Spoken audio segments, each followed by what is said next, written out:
ಹೇಳಮ್ಮಿ. Hello ಅಪ್ಪ. ಹೇಳ ಮಗನೇ. ಡೈರಿ ಮಿಲ್ಕ್ ಬೇಕು. ಡೈರಿ ಮಿಲ್ಕಾ? ತರ್ತೀನಿ ಬಿಡ. ಫುಡ್ ನಚ್ಚಿರೋ ತಗೊಂಬಾ. ನಟ್ಸೆ ತರ್ತೀನಿ ಬಿಡ. ಅಪ್ಪ ದೊಡ್ಡದು ತಗೊಂಬಾ. ಆಯ್ತು ಬಿಡ, 150 ರೂಪಾಯಿಂದ ತರ್ತೀನಿ. ಅಮ್ಮ ಅಪ್ಪ ಬೈತಾವ್ನೆ. ಲೇ, ಈ ಹೆಂಡತಿ ಹತ್ರ ಅರ್ಧಂಬರ್ಧ ನೆಮ್ಮದಿ ಆದ್ರೆ ಇನ್ನು ಮಕ್ಕಳ ವಿಚಾರಕ್ಕೆ ಬರ್ತೀಯಾ? ಥೂ, ಈ ಅಪ್ಪ ಅಮ್ಮ ಮಕ್ಳು ಮಾಡ್ಕೊಳ್ಳಿ ಅಂತ ಒಂದೇ ಸಮನೆ ಹಿಂಸೆ ಕೊಡ್ತಾರೆ.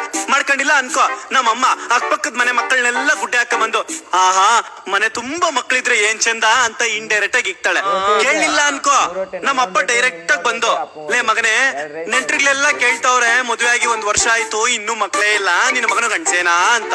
ಊರವ್ರಿಗೆಲ್ಲ ನಾನು ಗಂಡ್ಸು ಅಂತ ಪ್ರೂವ್ ಮಾಡ್ಕೊಳೋದಕ್ಕೆ 1 ಮಗು ಮಾಡ್ಕೊಂಡ್ರೆ ನಮ್ಮ ಅಜ್ಜಿ ಅಂತಾಳೆ 1 ಮಗುನಾ ಅಂತ. ಹಾಳಾಗ್ ಹೋಗ್ಲಿ ಅಂತ 2 ಮಕ್ಳು ಮಾಡ್ಕೊಂಡ್ರೆ ಅವು ಮಕ್ಳ ಬೋಳಿ ಮಕ್ಳು.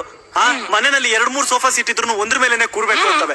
ಒಂದೇ ಸತಿ ಟಿವಿ ನೋಡ್ಬೇಕು ಅಂತಾರೆ, ಅದೊಂದ್ ಚಾನಲ್ ಇದೊಂದ್ ಚಾನಲ್. ಒಬ್ಬ ಧೋನಿ ಏರ್ ಕಟ್ ಬೇಕು ಅಂತಾನೆ, ಒಬ್ಬ ಕೊಹ್ಲಿ ಬ್ಯಾಟ್ ಬೇಕು ಅಂತಾನೆ, ಒಬ್ಬನ್ CSK ಅಂತಾನೆ, ಒಬ್ಬನ್ RCB ಅಂತಾನೆ, ಒಬ್ಬ ರೊನಾಲ್ಡೋ ಅಂತಾನೆ, ಒಬ್ಬನ್ ಮೆಸ್ಸಿ ಅಂತಾನೆ.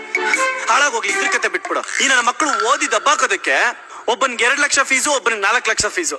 ಕಷ್ಟಪಟ್ಟು ದುಡಿದು ಇವ್ರ ಎದೆ ಮೇಲೆ ಹಾಕಿದ್ರೆ ಎದೆ ಸಿಡಿದ್ರು 2 ಅಕ್ಷರ ಬರಲ್ಲ ಗುರು. ಚಿಕ್ಕವನ್ನ 1+1 ಎಷ್ಟು ಅಂದ್ರೆ 11 ಅಂತಾನೆ. ದೊಡ್ಡವನ್ಗೆ ಯಾವ್ದಾದ್ರು ಒಂದು ಪೊಯಮ್ ಹೇಳೋ ಅಂದ್ರೆ ಬಟರ್ಫ್ಲೈ ಅಂತಾನೆ.